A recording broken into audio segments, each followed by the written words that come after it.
तिला बदनाम केलेला आहे, आज त्याचं स्टेटमेंट होतं. कशा प्रकारे बदनाम केले? लोकतंत्रासाठी लढून बदनाम केलेले, आपल्या हक्कासाठी लढून बदनाम केलेले, पेपर फुटीच्या विरोधात लढून बदनाम केलेले. जर याला संस्कृती बदनाम करणं म्हणतात, जर लोकतंत्रासाठी लढणं, संविधानाच्या रस्त्यावर चलून विरोध प्रदर्शन करणं, डॉक्टर बाबासाहेब आंबेडकरांचा फोटो घेऊन चालणं, महात्मा गांधीचा फोटो घेऊन चालणं, जे भीमचे नारे लावणं संस्कृती बदनाम करणे, तर रामदेव बाबांना सांगा आम्ही करतोय संस्कृती बदनाम. तुम्ही जे पतंजलीचे जे बनवतायत ना प्रोडक्ट्स, ज्याच्यावर सुप्रीम कोर्ट म्हणले की फसवणूक होतीये, त्याच्यावर थोडं लक्ष करा. संस्कृती आणि लोकतंत्र आणि देश हा जेनझी मला वाटते बऱ्यापैकी सांभाळून घेऊ शकतो. तुम्ही जे पतंजलीचे पोल्ट्री प्रोडक्ट्स आहे त्याच्यावर थोडं लक्ष ठेवा, नाही तर पतंजली बंद पडून जायचं. दुसरा एक विषय आलेला आहे की सीजेपी आणि संयुक्त किसान मोर्चा पुढच्या काळात सरकार विरोधात आक्रमक होतील असं झालं. काल सीजेपी आणि तुमची टीम आणि संयुक्त किसान मोर्चाचे काही सदस्य एकमेकांशी राकेश टिकेत यांच्याशी भेट घेऊन या सगळ्या मुद्द्यावर चर्चा केली होती की प्रश्न कसे पुढे घेऊन जाईल. नाही, नक्कीच. कारण की बघायला गेलं तर एकंदरीत शेतकऱ्यांची मुलं ही शिकतातच आहे, शेतकऱ्यांच्या मुलांचंही शिक्षण चालू आहे, तेही परीक्षाच देतात. तर जेव्हा आमचे किसान नेता जे राकेश टिकेत असो किंवा इतर चढुणी जी असो, जेव्हाही भेटणं झालेले ते म्हणले की तुम्ही जे आहे आमच्याच मुलांसारखे आहेत, आमच्या मुलांना करिअर करायचं आणि त्याच्यासाठी हे सगळं आंदोलन आहे. आणि आमच्या आंदोलनात जो पाठिंबा आम्हाला किसान युनियनकडून भेटलेला आहे, किसान नेत्यांकडून भेटलेला आहे, तो खूप महत्वाचा होता, मोलाचा होता. आणि जेव्हा गरज होती तेव्हा ते आमच्या सोबत उभा राहिलेले. आणि इथून पुढे जेव्हा जेव्हा शेतकऱ्यांना असो, किसान नेत्यांना असो आमची गरज पडेल, आम्ही त्यांच्या सोबत उभाच राहू.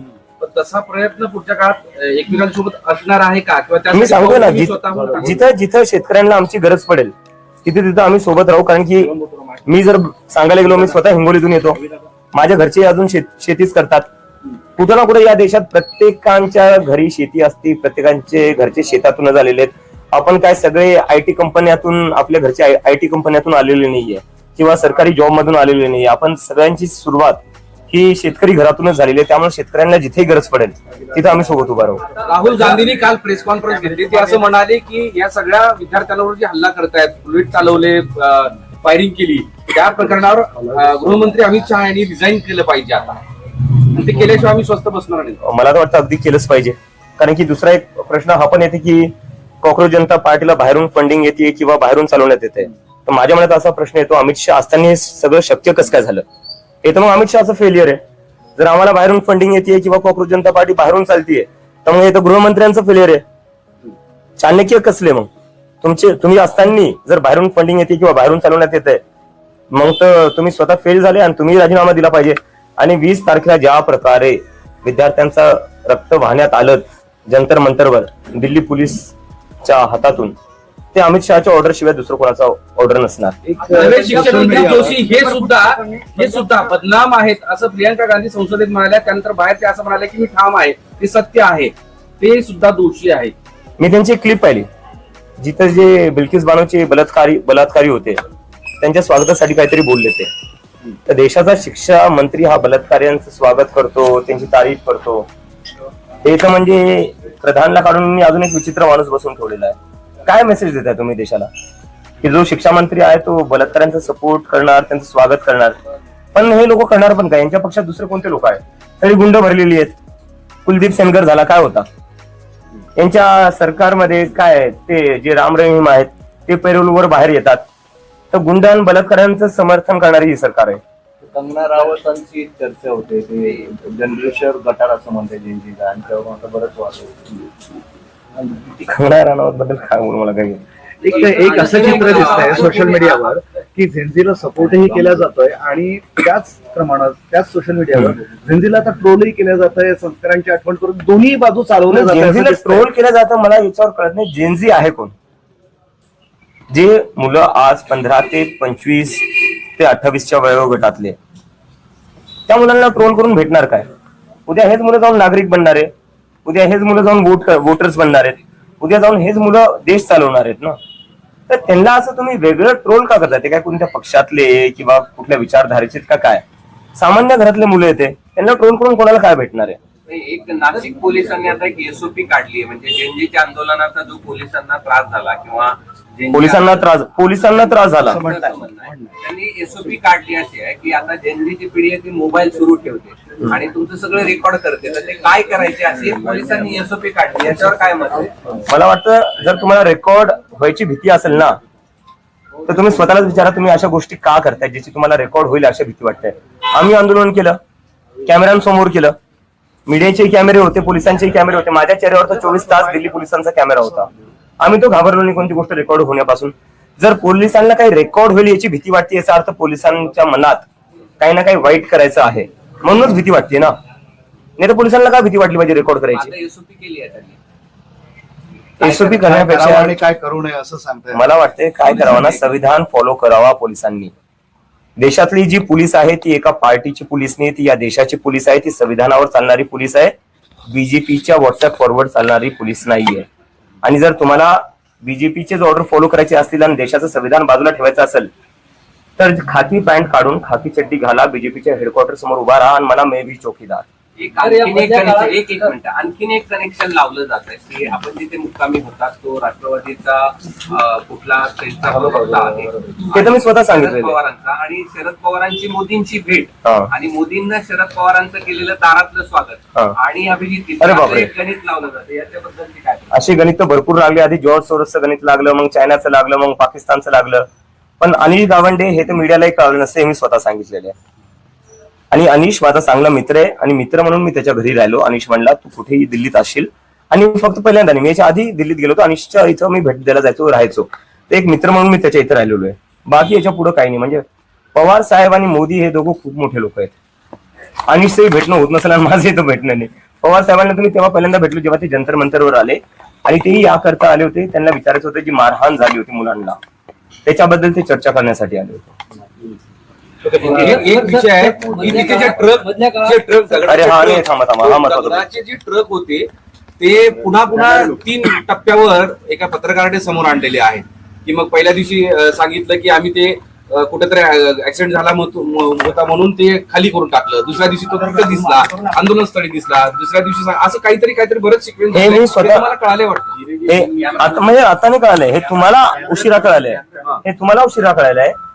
19च्या रात्री आणि 20 तारखेला सकाळी 5:30 वाजता ते ट्रक मी स्वतः पाहिले होते. दगडाने भरून आणलेले ट्रक दिल्ली पोलिसांनी लावले होते, आणि फक्त ट्रकच नव्हते, एक ऑलरेडी डॅमेज झालेली व्हॅन तिथं उभा केली होती जंतर मंतर जवळ. आणि जेव्हा मी पोलिसांना विचारलं, मी तो व्हिडिओ काढून मी स्वतः ट्विट केला होता, तुम्ही 20 तारखेचा माझं ट्विट बघा. सकाळी 6 वाजता मी ट्विट केलं होतं की दगडांनी भरलेला ट्रक हा सेंट्रल दिल्ली सारख्या सेन्सिटिव्ह ठिकाणी आला कस काय, आणि त्याच्या बाजूलाच एक तुटलेली व्हॅन कस काय उभा झाली. तेव्हा तर आमचा मार्च सुरू झालेला नव्हता. तर पोलिसांनी हे आधीच प्लॅनिंग केलं होतं की एक दगडांनी भरून ट्रक आणून ठेवायचा, एक आधीच फुटलेली व्हॅन उभा करायची, म्हणजे दुसऱ्या दिवशी सांगता येईल विद्यार्थ्यांनी दगडफेक केली. दगडफेकचं हे पूर्ण जे प्लॅनिंग होतं हे ऑर्केस्ट्रेट पूर्ण दिल्ली पोलिसांनी केले. आणि मला याची आशंका जेव्हा होती तेव्हा मी स्वतः डीसीपीला जाऊन भेटलो आणि मी डीसीपीला विचारला हा दगडांनी भरलेला ट्रक इथं आला कस काय. डीसीपी मला म्हणता अरे अभिजित तुम्ही काही विचार करताय, हा एमसीडीचा ट्रक आहे, बांधकाम जे चालू होतं हा त्याचा सगळा तुमचा एक व्हिडिओ हा तो डेब्रिस त्याच आहे म्हणे, बांधकाम जे चालू आहे. मी म्हणलं तुम्ही दुसरं कोणाला येड्यात काढा, आम्हाला येड्यात काढू नका. आम्हाला माहिती आहे पोलीस कशा प्रकारे अमित शहाची ऑर्डर फॉलो करते आणि कशा प्रकारे आधीच दगडांनी भरलेले ट्रक उभा करते, एक तुटलेली गाडी उभा करते, आणि नंतर बीजेपीचे गुंडे येतात, तेच दगड घेऊन बीजेपीचेच गुंडे पोलिसांवर फेकतात. आणि नंतर एकंदरीत असं सांगायचं की जे लोक विरोध प्रदर्शन करत होते, जे लोक आंदोलन करत होते त्यांनी दगड फेकली. पोलीस, बीजेपीचे गुंडे हे सगळे सुनियोजितपणे 60 गाठीत यांचं सगळं हे प्लॅनिंग चालू असतं. आणि पहिली वेळ नाहीये, किसान आंदोलन मध्ये हेच केलेले, सीएनआरसी मध्ये हेच केलेले. जेव्हा जेव्हा आजकाल या देशात आंदोलन होतं तेव्हा दिल्ली पोलीस आणि बीजेपी यांची ट्युनिंग कशी असते हे आपल्याला दिसून येते. प्रयत्न केले आहेत आणि हे सुरूही राहतील. सुरूही राहतील. याला आंदोलनाच्या संदर्भात झालं. अभिजित विषय असा आहे की जर समजा सगळ्या विरोधकांनी एकवटून आंदोलन केलं पुढच्या काळामध्ये या विषयावर, तर तुम्ही कॉक्रोच मोर्चा किंवा कॉक्रोच म्हणून तुम्ही हेल्प कराल का त्यांना त्यांच्यामध्ये सहभागी व्हाल? या विरोधकांनी जे आंदोलन एकवटले आणि त्यांनी जर आंदोलन केलं तर मला वाटतं आता फक्त विरोधकांचा प्रश्न नाही राहिलेला आहे, आपल्या देशात लोकतंत्र धोक्यात आलेलं आहे. आणि लोकतंत्र धोक्यात कसं आलेलं आहे, आपली जी ज्युडिशरी आहे त्याच्यावर एक प्रश्नचिन्ह निर्माण झालेलं आहे. सीबीआय ईडी काय आपण पाहिलेच आहे. आपल्या राज्यात जो शिवसेना फोडण्यात आला, एनसीपी फोडण्यात आला, हे कशामुळे शक्य झालं? सीबीआय आणि ईडीच्या दमावर हे सगळं केलेलं आहे. ते इन्व्हेस्टिगेटिव्ह एजन्सी झालं, ज्युडिशरी झालं, आणि मीडियाबद्दल तर कायच बोलणार मी. तुम्ही लोक आहेत, मराठी मीडियाचा मी सन्मान करतो, पण मीडिया काय डेमोक्रेसीचे 4 पिलर असतात म्हणतात ना, त्याच्यात ज्युडिशरी एक असतो, मीडिया असतो, या दोन्ही ज्युडिशरीवर तर खूप मोठा प्रश्नचिन्ह निर्माण आहे आणि मीडियावर प्रश्नचिन्ह नाहीये. मीडियावर क्लिअरली दिसते मीडिया कोणत्या बाजूला आहे. तर जेव्हा या देशातले सगळे मोठे मोठे इन्स्टिट्यूशन्स जे आहेत, ज्यांचं काम होतं लोकतंत्राला जिवंत ठेवणं, ज्यांचं काम होतं एका माणसाची दडपशाही तानाशाही निर्माण नाही झाली पाहिजे, त्या लोकांनी होऊ दिलं. आणि याला थांबवण्यासाठी आता हे फक्त विरोधी पक्षांसाठी नाहीये, या देशातल्या जनतेला यासाठी एकत्र यावं लागेल. म्हणजे 2 पिलर पॉलिटी आणि एक्झिक्युटिव्ह हे पूर्णतः घरात झाले. Compromise, totally compromise.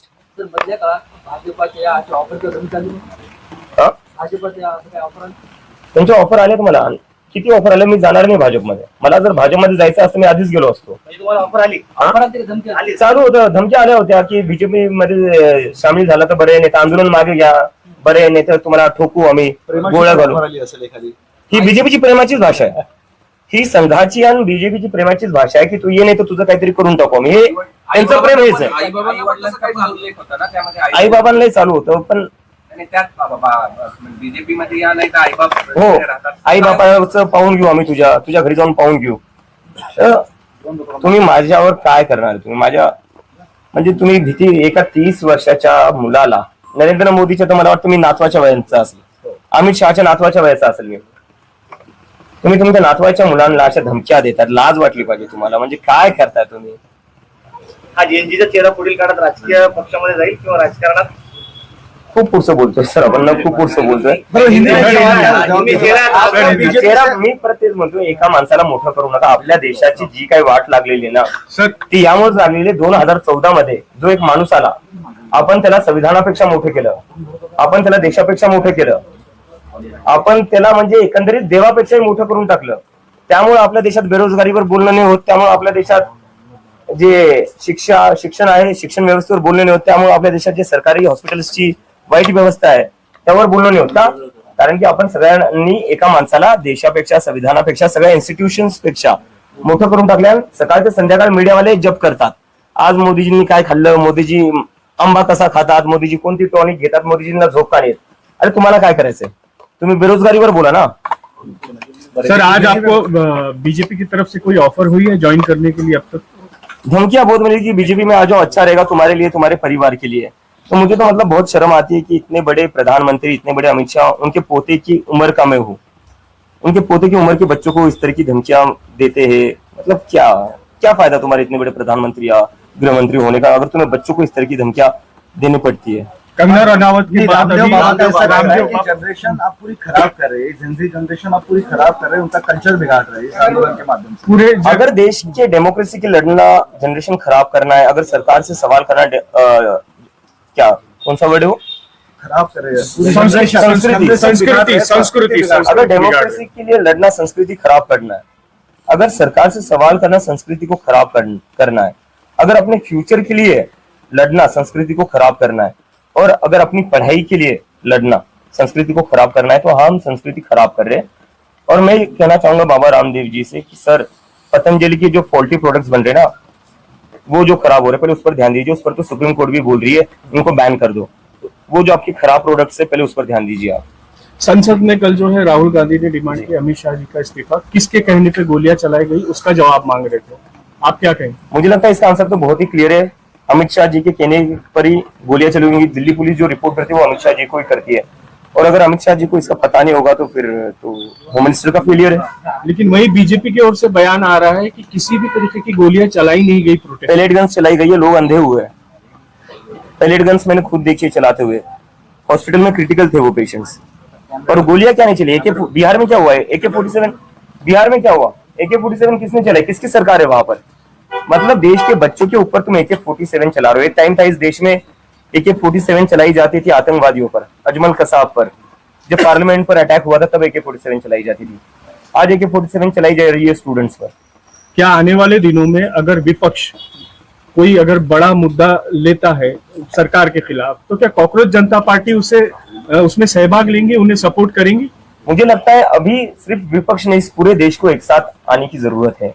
इस देश में जो लोकतंत्र है, जो चीजें चल रही है, अभी भी क्या हुआ, हमारा प्रोटेस्ट खत्म होकर कुछ दिन ही हुए, सरकार ने आश्वासन दिया था कि किसी भी स्टूडेंट्स को तंग नहीं करेंगे, लेकिन फिर भी स्टूडेंट्स के घर जाकर उनको धमका रहे हैं, उनको डिटेन कर रहे हैं, उनको अरेस्ट की धमकियां दे रही है। एक तरीके से लोगों की आवाज दबाने की जो कोशिश की जा रही है, उससे तो एक चीज साफ पता चलती है, ये सरकार डेमोक्रेसी में बिलीव नहीं करती है, लोकतंत्र में बिलीव नहीं करती है। इस सरकार की वजह से इस देश का डेमोक्रेसी और लोकतंत्र कमजोर हो चुका है। लोकतंत्र को बचाने के लिए, संविधान को बचाने के लिए सिर्फ विपक्ष नहीं, सभी लोगों को एक साथ आना पड़ेगा और हम सब एक साथ आएंगे। विदेशी फंडिंग आपको हो रहा है, किया जा रहा है फंडिंग मुझे लगता है अगर हमें विदेशी फंडिंग मिल रही है या हमें विदेश से कंट्रोल किया जा रहा है, तो ये तो अमित शाह जी का फेलियर है। फिर अमित शाह जी को भी रिजाइन देना चाहिए। इतने बड़े चाणक्य के होने के बावजूद विदेश से फंडिंग कैसे आ रही है, विदेश से कैसे कंट्रोल हो रहा है? सर, शिक्षा मंत्री पर प्रियंका गांधी ने जो बयान दिया उसके ऊपर आप क्या कहेंगे? बयान क्या था, मैंने सुना नहीं। उन्होंने कहा था कि प्रियंका गांधी ने कहा कि ये भी वैसे है, जिसको हटाया गया बस उनकी रिप्लिका ही है। रिप्लिका है। हाँ, मतलब अब देखो बीजेपी में क्या है, उनके पास लोग भी तो नहीं है। अभी मैंने देखा वो शिक्षा मंत्री का कोई वीडियो वायरल हो रहा है, जहाँ पर वो जो गुजरात में बिल्किस बानो का रेप हुआ था, उसके रेपिस्ट का स्वागत कर रहे थे। तो ये पार्टी बस गुंडों और बलात्कारियों का स्वागत करने में ही इनका वही काम है। इस देश में कहीं पर भी बलात्कार होता है, बीजेपी के लोग पहुंच जाते हैं हारमाला लेकर कि भाई बहुत अच्छा काम किया तुमने, आओ तुम्हारा स्वागत करते हैं। कुलदीप सेंगर तो इनकी ही पार्टी का है।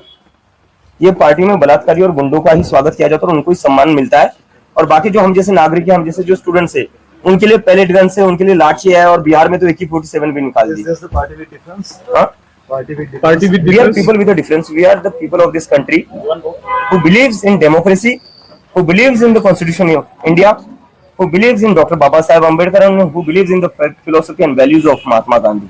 म्हणजे एक मराठीतला प्रश्न आहे की महाराष्ट्रात ही नीट, त्यानंतर आता MPSC TET आणि त्या TET या सगळ्यांचे पेपर फुटले आणि सगळा गदारोळ सुरू आहे। जसं केंद्रामध्ये शिक्षण मंत्र्याच्या राजीनाम्यासाठी एवढं मोठं आंदोलन उभं राहिलं, महाराष्ट्रात ती गरज आहे असं वाटतं का? गरज आहेच सर। या देशात जी शिक्षण व्यवस्थाची वाट लागलेली ना, त्यासाठी खूप गरजेचं आहे, कारण की ते केल्याशिवाय हे लोक लाईनीवर येणार नाही। यांच्याकडे इतका वेळ होता, यांनी काय केले? फास्ट ट्रॅक कोर्ट बसवली। मला खूप सारे लोक आले म्हणे आता तर मोदींनी फास्ट ट्रॅक सुरू केली, फास्ट ट्रॅक कोर्टचं आश्वासन दिलेले आहे, जे काही पेपर लीक आहे ते फास्ट ट्रॅक कोर्टमध्ये जाणार आणि लगेच जे काही आहे त्याच्यावर कारवाई होणार आणि आंदोलन मागे घे। मला असे बोलण्यात आलं खूप साऱ्या लोकांकडून, आंदोलन मागे घ्या। आता नरेंद्र मोदींनी फास्ट ट्रॅक कोर्ट बसवली। काय झालं त्या फास्ट ट्रॅक कोर्टचं? पहिली सुनवाई जी आहे ती पोस्टपोन झाली का? कारण की CBIचा काउन्सिल आला नाही। तर अशी ती या लोकांची व्यवस्था आहे। या लोकांना इलेक्शन रॅली असेल ती टाइमवर होईल। या लोकांना जिथं जिथे इलेक्शनचा प्रश्न असेल त्या सगळ्या गोष्टी टाइमवर करतील, पण जिथं शिक्षणाचा प्रश्न येईल तिथे या लोकांकडून एकही गोष्ट नीट होणार नाही। इलेक्शनसाठी गुजरातवरनं, बिहारच्या इलेक्शनसाठी मला वाटतं आता गुजरातवरनं ट्रेन पाठवल्या होत्या।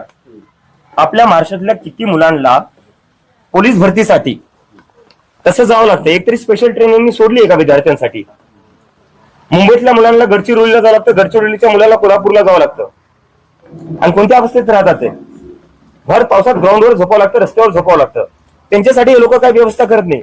जशी तुम्ही तुमच्या वोटरसाठी इलेक्शनच्या वेळेस स्पेशल ट्रेन चालवतात, अशी कुठली तरी एक ट्रेन तुम्ही चालवली का स्टुडंटसाठी, परीक्षा भरतीसाठी, पोलीस भरतीसाठी? यांची प्रायोरिटी नाहीये शिक्षण, यांची प्रायोरिटी नाही, यांची प्रायोरिटी फक्त इलेक्शन आहे। यांना काही करून इलेक्शनवर इलेक्शन जिंकायचंय, बाकी जनता खड्ड्यात जावं यांना काही फरक पडत नाही। विचार आहे का आंदोलन उभं करण्याचा महाराष्ट्रात या सगळ्या मुद्द्यांवर? नक्की करणारच आहे सर, करणारच आहे। एक शेवटचा प्रश्न, MPSCचा एक पेपर कुठला औषध निरीक्षक होता आणि MPSC मुख्यमंत्र्यांच्या अंडरमध्ये खाते, आता काय मागणी आहे? असं बोललं जातं तिकडे धर्मेंद्र, इकडे देवेंद्र, सोशल मीडिया नरेंद्र असो, धर्मेंद्र असो, देवेंद्र असो, मी जे बोललो ते आहे, या लोकांना शिक्षणाची काहीच पडलेली नाहीये, मुलांच्या फ्युचरची काहीच पडलेली नाही आहे। यांना फक्त इलेक्शनच जिंकायचंय।